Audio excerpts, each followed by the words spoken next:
La servitude moderne est une servitude volontaire, consentie par la foule des esclaves qui rampent à la surface de la terre. Ils achètent eux-mêmes toutes les marchandises qui les asservissent toujours un peu plus. Ils courent eux-mêmes derrière un travail toujours plus aliénant, que l'on consent généreusement à leur donner s'ils sont suffisamment sages. Ils choisissent eux-mêmes les maîtres qu'ils devront servir. Pour que cette tragédie mêlée d'absurdité ait pu se mettre en place, il a fallu tout d'abord ôter aux membres de cette classe toute conscience de son exploitation et de son aliénation. Voilà bien l'étrange modernité de notre époque. Contrairement aux esclaves de l'Antiquité, aux serfs du Moyen-Âge ou aux ouvriers des premières révolutions industrielles, nous sommes aujourd'hui devant une classe totalement asservie, mais qui ne le sait pas, ou plutôt, qui ne veut pas le savoir. Ils ignorent par conséquent la révolte, qui devrait être la seule réaction légitime des exploités. Ils acceptent sans discuter la vie pitoyable que l'on a construite pour eux. Le renoncement et la résignation sont la source de leur malheur. Voilà le mauvais rêve des esclaves modernes, qui n'aspirent finalement qu'à se laisser aller dans la danse macabre du système de l'aliénation.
À mesure qu'ils construisent leur monde par la force de leur travail aliéné, le décor de ce monde devient la prison dans laquelle il leur faudra vivre.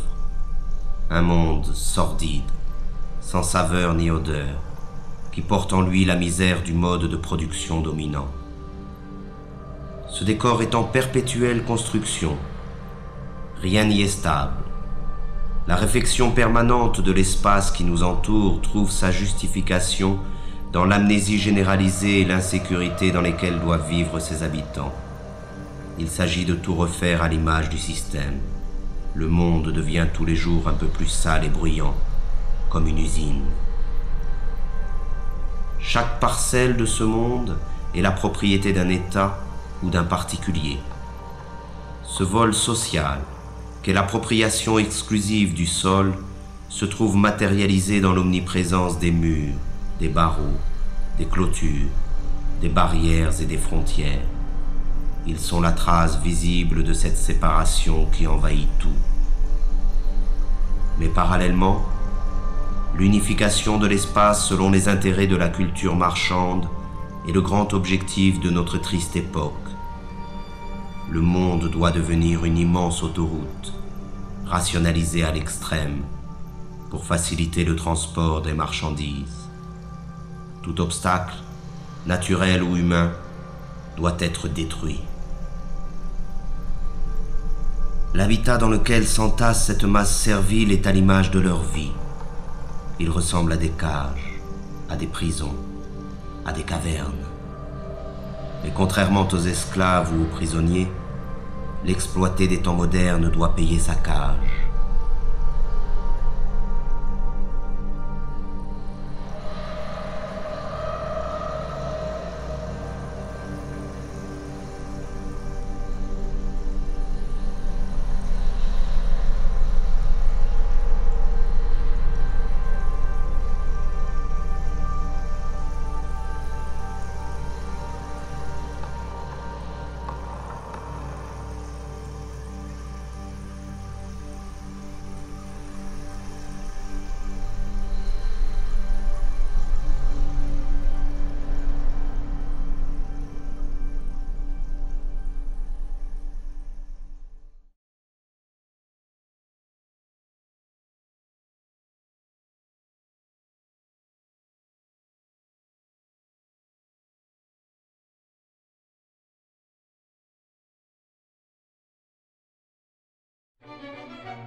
Et c'est dans ce logis étroit et lugubre qu'il entasse les nouvelles marchandises qui devraient, selon les messages publicitaires omniprésents, lui apporter le bonheur et la plénitude.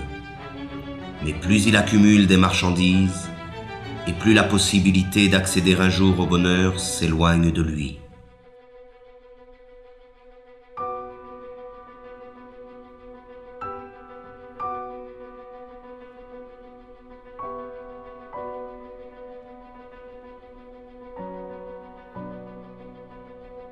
La marchandise, idéologique par essence, dépossède de son travail celui qui la produit et dépossède de sa vie celui qui la consomme. Dans le système économique dominant, ce n'est plus la demande qui conditionne l'offre, mais l'offre qui détermine la demande.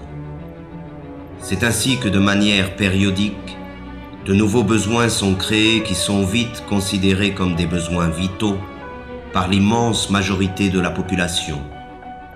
Ce fut d'abord la radio, puis la voiture, la télévision, l'ordinateur et maintenant le téléphone portable. Toutes ces marchandises, distribuées massivement en un laps de temps très limité, modifient en profondeur les relations humaines. Elles servent d'une part à isoler les hommes un peu plus de leurs semblables et d'autre part à diffuser les messages dominants du système. Les choses qu'on possède finissent par nous posséder.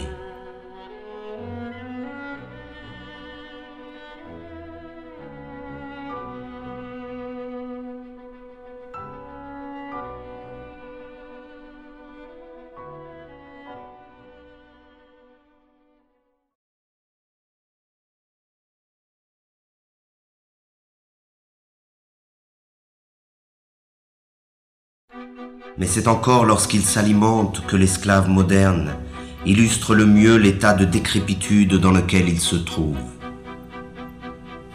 Disposant d'un temps toujours plus limité pour préparer la nourriture qu'il ingurgite, il en est réduit à consommer à la va-vite ce que l'industrie agrochimique produit. Il erre dans les supermarchés à la recherche des ersatz que la société de la fausse abondance consent à lui donner. Là encore, il n'a plus que l'illusion du choix. L'abondance des produits alimentaires ne dissimule que leur dégradation et leur falsification. Il ne s'agit bien notoirement que d'organismes génétiquement modifiés, d'un mélange de colorants et de conservateurs, de pesticides, d'hormones et autres inventions de la modernité. Le plaisir immédiat est la règle du mode d'alimentation dominant, de même qu'il est la règle de toutes les formes de consommation. Et les conséquences sont là qui illustrent cette manière de s'alimenter. Mais c'est face au dénuement du plus grand nombre que l'homme occidental se réjouit de sa position et de sa consommation frénétique. Pourtant, la misère est partout où règne la société totalitaire marchande. Le manque est le revers de la médaille de la fausse abondance. Et dans un système qui érige l'inégalité comme critère de progrès, même si la production agrochimique est suffisante pour nourrir la totalité de la population mondiale, la faim ne devra jamais disparaître.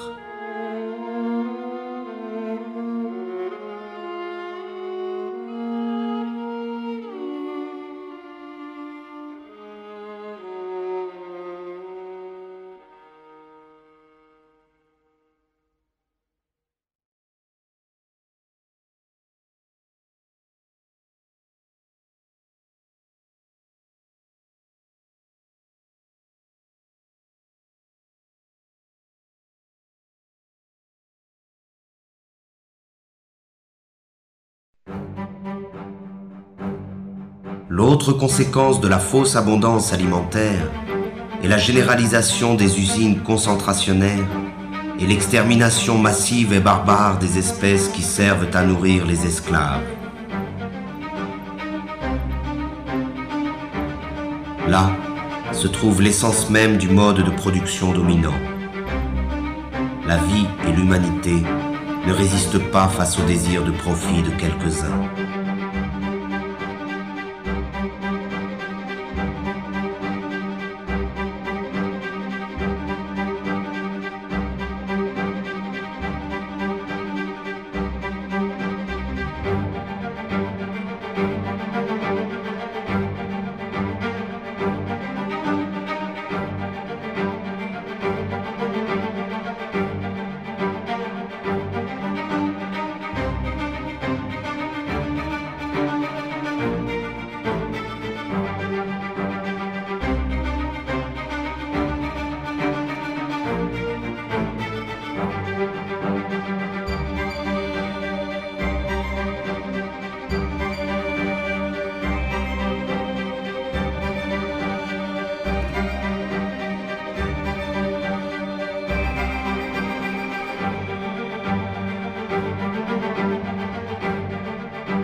Le pillage des ressources de la planète, l'abondante production d'énergie ou de marchandises, les rejets et autres déchets de la consommation ostentatoire hypothèquent gravement les chances de survie de notre Terre et des espèces qui la peuplent.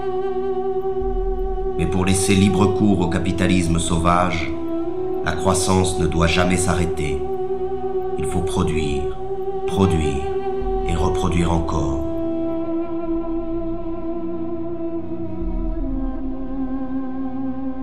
Et ce sont les mêmes pollueurs qui se présentent aujourd'hui comme les sauveurs potentiels de la planète. Ces imbéciles du show business subventionnés par les firmes multinationales essaient de nous convaincre qu'un simple changement de nos habitudes de vie suffirait à sauver la planète du désastre. Et pendant qu'ils nous culpabilisent, ils continuent à polluer sans cesse notre environnement et notre esprit. Ces pauvres thèses pseudo-écologiques sont reprises en chœur par tous les politiciens véreux à court de slogans publicitaires. Mais ils se gardent bien de proposer un changement radical dans le système de production. Il s'agit comme toujours de changer quelques détails pour que tout puisse rester comme avant.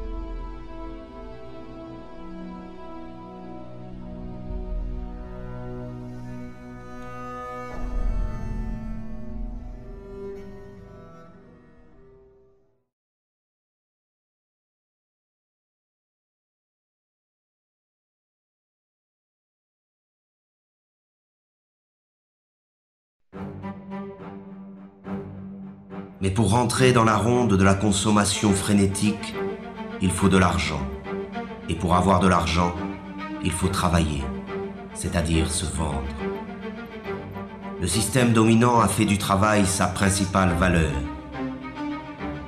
Et les esclaves doivent travailler toujours plus pour payer à crédit leur vie misérable.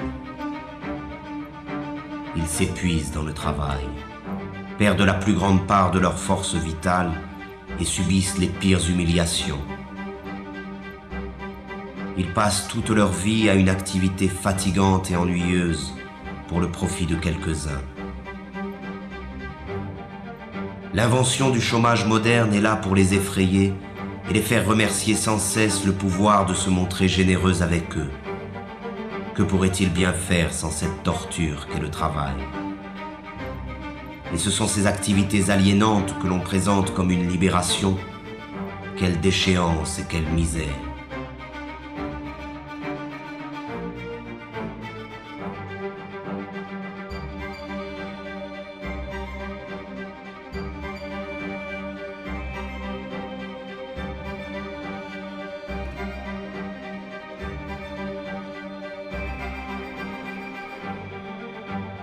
Toujours pressés par le chronomètre ou par le fouet, chaque geste des esclaves est calculé afin d'augmenter la productivité. L'organisation scientifique du travail constitue l'essence même de la dépossession des travailleurs, à la fois du fruit de leur travail, mais aussi du temps qu'ils passent à la production automatique des marchandises ou des services. Le rôle du travailleur se confond avec celui d'une machine dans les usines, avec celui d'un ordinateur dans les bureaux. Le temps perdu ne revient plus. Ainsi, chaque travailleur est assigné à une tâche répétitive, qu'elle soit intellectuelle ou physique. Il est spécialiste dans son domaine de production. Cette spécialisation se retrouve à l'échelle de la planète dans le cadre de la Division internationale du travail. On conçoit en Occident, on produit en Asie et l'on meurt en Afrique.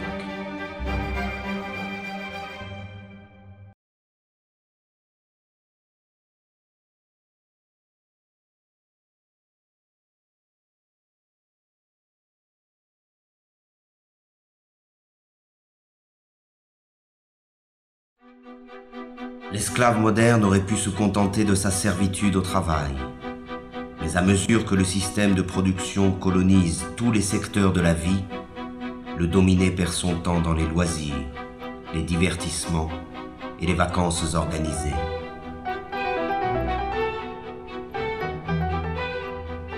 Aucun moment de son quotidien n'échappe à l'emprise du système. Chaque instant de sa vie a été envahi. C'est un esclave à temps plein.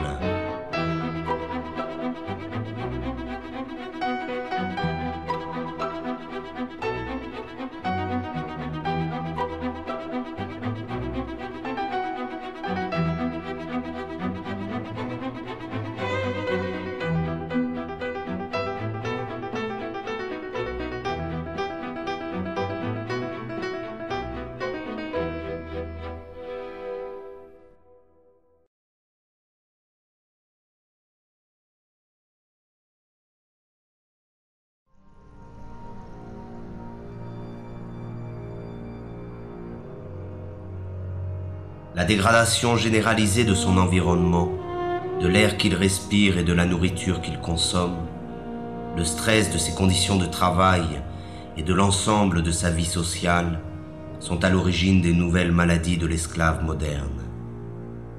Il est malade de sa condition servile et aucune médecine ne pourra jamais remédier à ce mal. Seule la libération la plus complète de la condition dans laquelle il se trouve enfermé peut permettre à l'esclave moderne de se libérer de ses souffrances.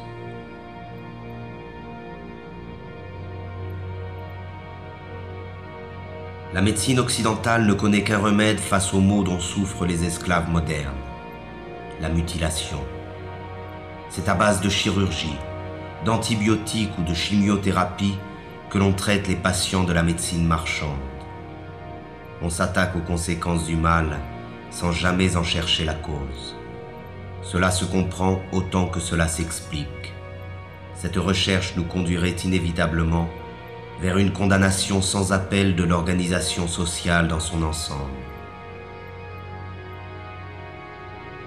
De même qu'il a transformé tous les détails de notre monde en simples marchandises, le système présent a fait de notre corps une marchandise, un objet d'étude et d'expérience livré aux apprentis sorciers de la médecine marchande et de la biologie moléculaire. Et les maîtres du monde sont déjà prêts à breveter le vivant. Le séquençage complet de l'ADN du génome humain est le point de départ d'une nouvelle stratégie mise en place par le pouvoir. Le décodage génétique n'a d'autre but que d'amplifier considérablement les formes de domination et de contrôle. Notre corps, lui aussi, après tant d'autres choses, nous a échappé.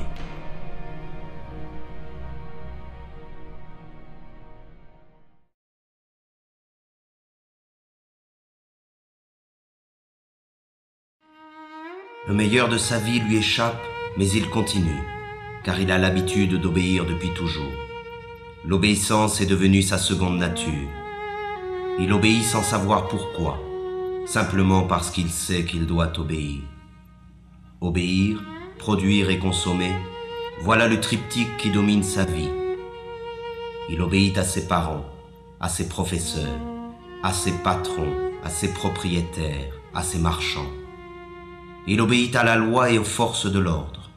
Il obéit à tous les pouvoirs car il ne sait rien faire d'autre.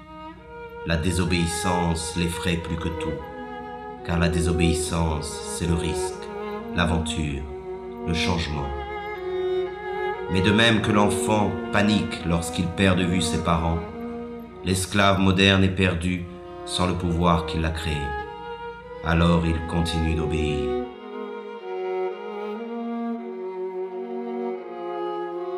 C'est la peur qui a fait de nous des esclaves et qui nous maintient dans cette condition. Nous nous courbons devant les maîtres du monde et leur police. Nous acceptons cette vie d'humiliation et de misère par crainte.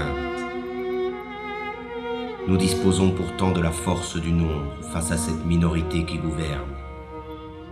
Leur force à eux, ils ne la retirent pas de leur police, mais bien de notre consentement. Nous justifions notre lâcheté devant l'affrontement légitime contre les forces qui nous oppriment par un discours plein d'humanisme moralisateur. Le refus de la violence révolutionnaire est ancré dans les esprits de ceux qui s'opposent au système au nom des valeurs que ce système nous a lui-même enseignées. Mais le pouvoir, lui, n'hésite jamais à utiliser la violence quand il s'agit de conserver son hégémonie.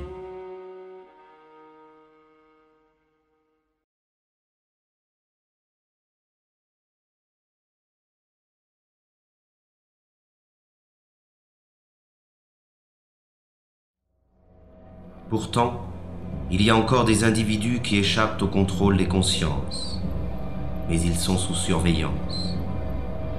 Toute forme de rébellion ou de résistance est de fait assimilée à une activité déviante ou terroriste. La liberté n'existe que pour ceux qui défendent les impératifs marchands. L'opposition réelle au système dominant est désormais totalement clandestine. Pour ses opposants, la répression est la règle en usage.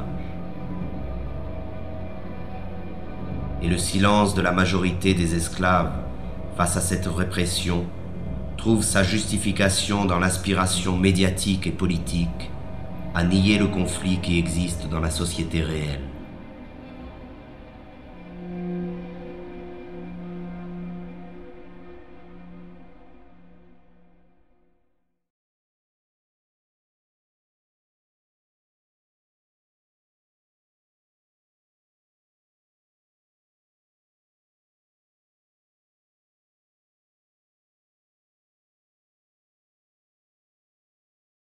Comme tous les êtres opprimés de l'histoire, l'esclave moderne a besoin de sa mystique et de son Dieu pour anesthésier le mal qui le tourmente et la souffrance qui l'accable. Mais ce nouveau Dieu, auquel il a livré son âme, n'est rien d'autre que le néant, un bout de papier, un numéro qui n'a de sens que parce que tout le monde a décidé de lui en donner. C'est pour ce nouveau Dieu qu'il étudie, qu'il travaille, qu'il se bat et qu'il se vend. C'est pour ce nouveau Dieu qu'il a abandonné toute valeur et qu'il est prêt à faire n'importe quoi. Il croit qu'en possédant beaucoup d'argent, il se libérera des contraintes dans lesquelles il se trouve enfermé, comme si la possession allait de pair avec la liberté. La libération est une ascèse qui provient de la maîtrise de soi. Elle est un désir et une volonté en acte. Elle est dans l'être et non dans la voix. Mais encore faut-il être résolu à ne plus servir, à ne plus obéir. Encore faut-il être capable de rompre avec une habitude que personne, semble-t-il, n'ose remettre en cause.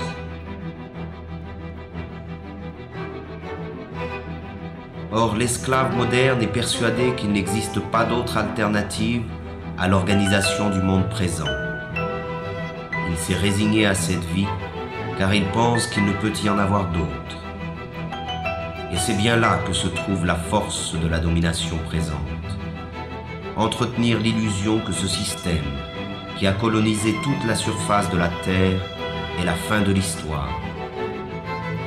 Il a fait croire à la classe dominée que s'adapter à son idéologie revient à s'adapter au monde tel qu'il est et tel qu'il a toujours été. Rêver d'un autre monde est devenu un crime condamné unanimement par tous les médias et tous les pouvoirs. Le criminel est en réalité celui qui contribue, consciemment ou non, à la démence de l'organisation sociale dominante. Il n'est pas de folie plus grande que celle du système présent.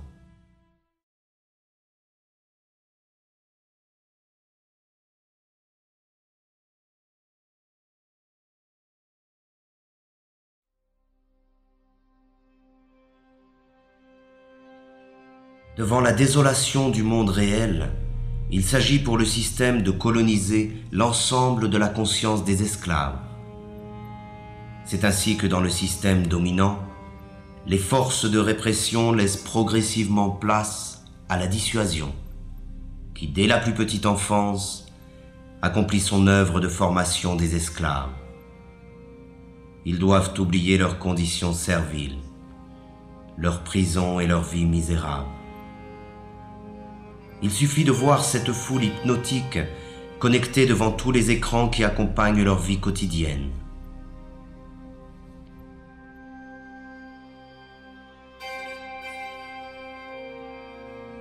Ils trompent leur insatisfaction permanente dans le reflet manipulé d'une vie rêvée, faite d'argent, de gloire et d'aventure.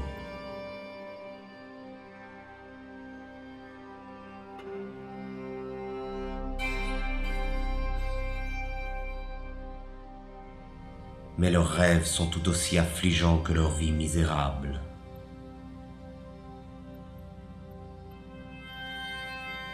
Il existe des images pour tous et partout.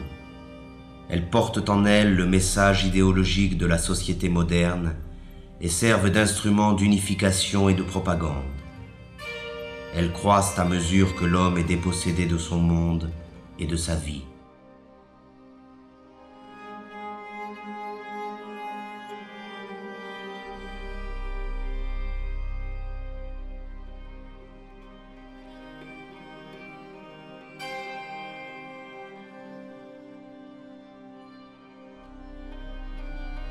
C'est l'enfant qui est la cible première de ces images, car il s'agit d'étouffer la liberté dans son berceau. Il faut les rendre stupides et leur ôter toute forme de réflexion et de critique. Tout cela se fait bien entendu avec la complicité déconcertante de leurs parents, qui ne cherchent même plus à résister face à la force de frappe cumulée de tous les moyens modernes de communication.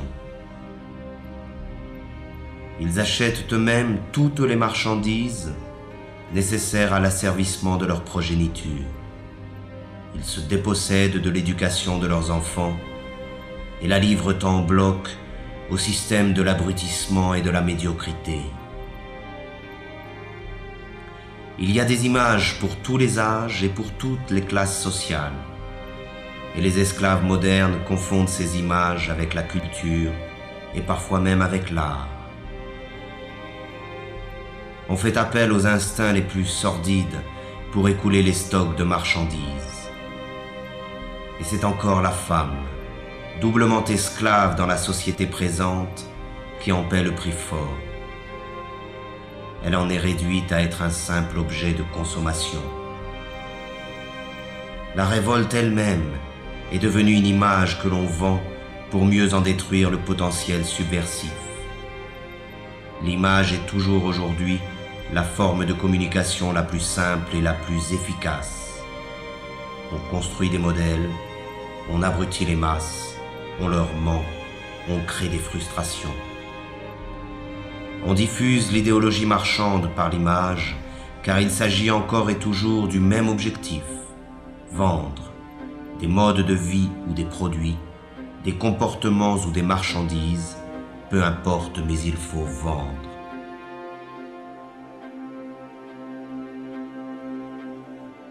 Ces pauvres hommes se divertissent, mais ce divertissement n'est là que pour faire diversion face au véritable mal qui les accable. Ils ont laissé faire de leur vie n'importe quoi et ils feignent d'en être fiers. Ils essaient de montrer leur satisfaction, mais personne n'est dupe.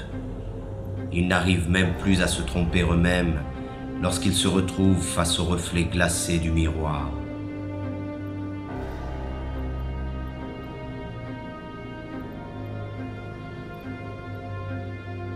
Ainsi, ils perdent leur temps devant des imbéciles censés les faire rire ou les faire chanter, les faire rêver ou les faire pleurer.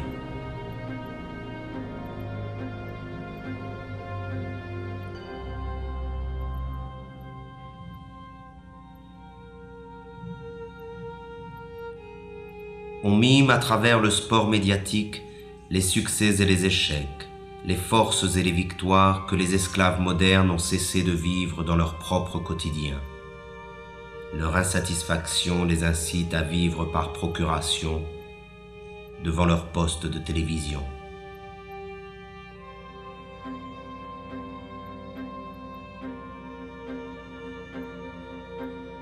Tandis que les empereurs de la Rome antique achetaient la soumission du peuple avec du pain et les jeux du cirque, aujourd'hui c'est avec les divertissements et la consommation du vide que l'on achète le silence des esclaves.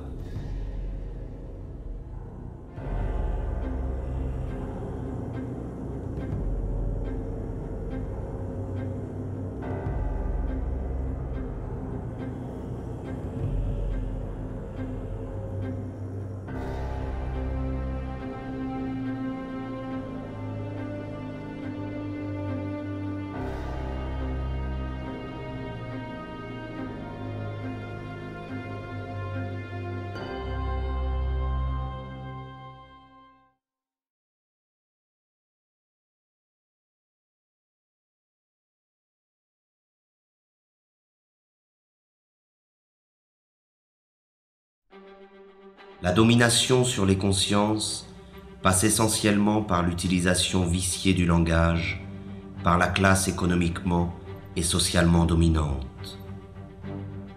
Étant détenteur de l'ensemble des moyens de communication, le pouvoir diffuse l'idéologie marchande par la définition figée, partielle et partiale qu'il donne des mots. Les mots sont présentés comme neutres et leur définition comme allant de soi. Mais sous le contrôle du pouvoir, le langage désigne toujours autre chose que la vie réelle. C'est avant tout un langage de la résignation et de l'impuissance, le langage de l'acceptation passive des choses telles qu'elles sont et telles qu'elles doivent demeurer. Les mots travaillent pour le compte de l'organisation dominante de la vie. Et le fait même d'utiliser le langage du pouvoir nous condamne à l'impuissance. Le problème du langage est au centre du combat pour l'émancipation humaine. Il n'est pas une forme de domination qui se surajoute aux autres. Il est le cœur même du projet d'asservissement du système totalitaire marchand. C'est par la réappropriation du langage, et donc de la communication réelle entre les personnes, que la possibilité d'un changement radical émerge de nouveau. C'est en cela que le projet révolutionnaire rejoint le projet poétique. Dans l'effervescence populaire, la parole est prise et réinventée par des groupes étendus. La spontanéité créatrice s'empare de chacun et nous rassemble tous.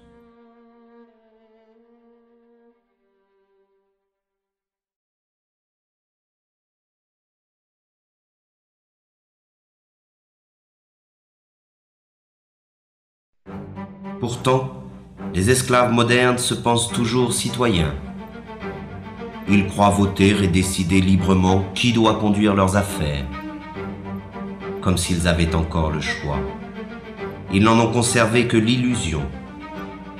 Croyez-vous encore qu'il existe une différence fondamentale quant au choix de société dans laquelle nous voulons vivre entre le PS et l'UMP en France, entre les démocrates et les républicains aux États-Unis, entre les travaillistes et les conservateurs au Royaume-Uni?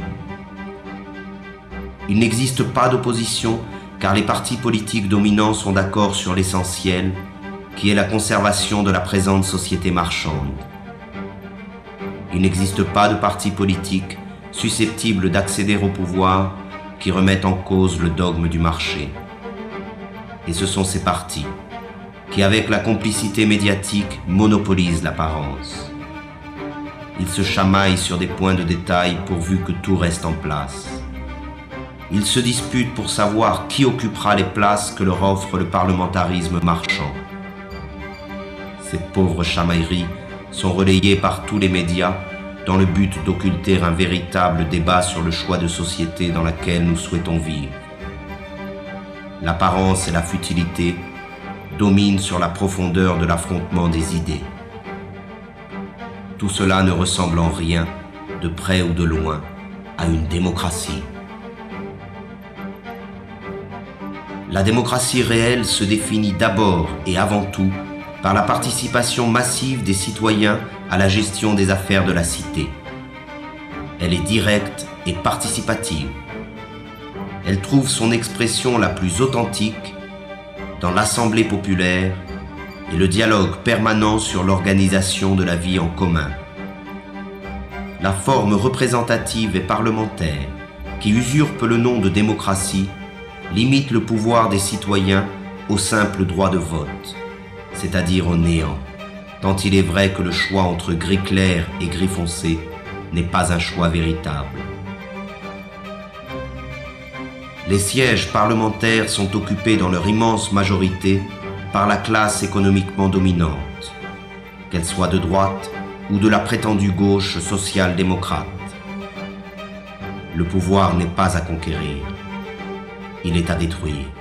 Il est tyrannique par nature, qu'il soit exercé par un roi, un dictateur ou un président élu. La seule différence dans le cas de la démocratie parlementaire, c'est que les esclaves ont l'illusion de choisir eux-mêmes le maître qu'ils devront servir. Le vote a fait d'eux les complices de la tyrannie qui les opprime. Ils ne sont pas esclaves parce qu'il existe des maîtres, mais il existe des maîtres parce qu'ils ont choisi de demeurer esclaves.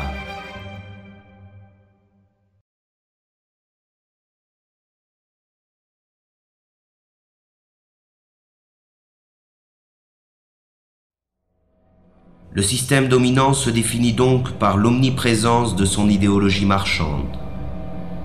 Elle occupe à la fois tout l'espace et tous les secteurs de la vie. Elle ne dit rien de plus que produisez, vendez, consommez, accumulez. Elle a réduit l'ensemble des rapports humains à des rapports marchands et considère notre planète comme une simple marchandise. Le devoir qu'elle nous impose est le travail servile. Le seul droit qu'elle reconnaît est le droit à la propriété privée. Le seul Dieu qu'elle arbore est l'argent. Le monopole de l'apparence est total. Seuls paraissent les hommes et les discours favorables à l'idéologie dominante. La critique de ce monde est noyée dans le flot médiatique qui détermine ce qui est bien et ce qui est mal, ce que l'on peut voir et ce que l'on ne peut pas voir. Omniprésence de l'idéologie, culte de l'argent, monopole de l'apparence, parti unique sous couvert du pluralisme parlementaire, absence d'une opposition visible, répression sous toutes ses formes, volonté de transformer l'homme et le monde. Voilà le visage réel du totalitarisme moderne, que l'on appelle démocratie libérale, mais qu'il faut maintenant appeler par son nom véritable, le système totalitaire marchand. L'homme, la société et l'ensemble de notre planète sont au service de cette idéologie. Le système totalitaire marchand a donc réalisé ce qu'aucun totalitarisme n'avait pu faire avant lui: unifier le monde à son image. Aujourd'hui, il n'y a plus d'exil possible.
Forces are the same that burn crosses. Some of those that work forces are the same that burn crosses. Some of those that work forces are the same that burn crosses. Some of those that work forces are the same that burn crosses.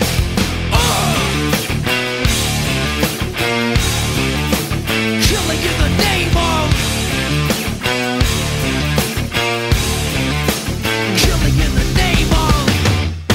do what they told ya. Now you do what they told ya. Now you do what they told ya. Now you do what they told ya. Now you do what they told ya. Now you do what they told ya. Now you do what they told ya. Now you do what they told ya. Now you do what they told ya. Now you do what they told ya. Now you do what they told ya. Now you do what they told ya. Those who died are justified for wearing the badge, yeah, you're chosen white. You're justified. Those that died for wearing the badge, yeah, you're chosen white.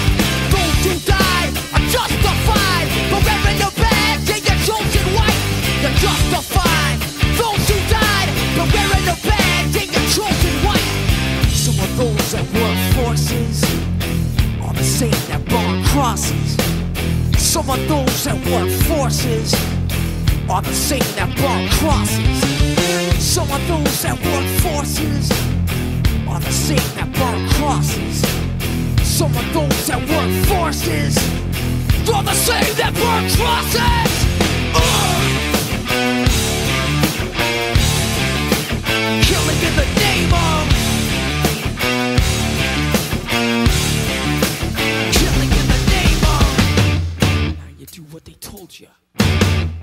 you do what they told you. And now you do what they told you. And now you do what they told you. And now you do what they told you. Now you're under control. And now you do what they told you. Now you're under control. And now you do what they told you. Now you're under control. And now you do what they told you. Now you're under control. And now you do what they told you. Now you're under control. And now you do what they told you. Now you're under control. And now you do what they told you. Now you're under control. And now you do what they told you. Those who died are justified for wearing the badge. They get chosen white. You're justified. Those that died for wearing the badge. They get chosen white. Justified. Those that died for wearing the badge. They get chosen white. Come on.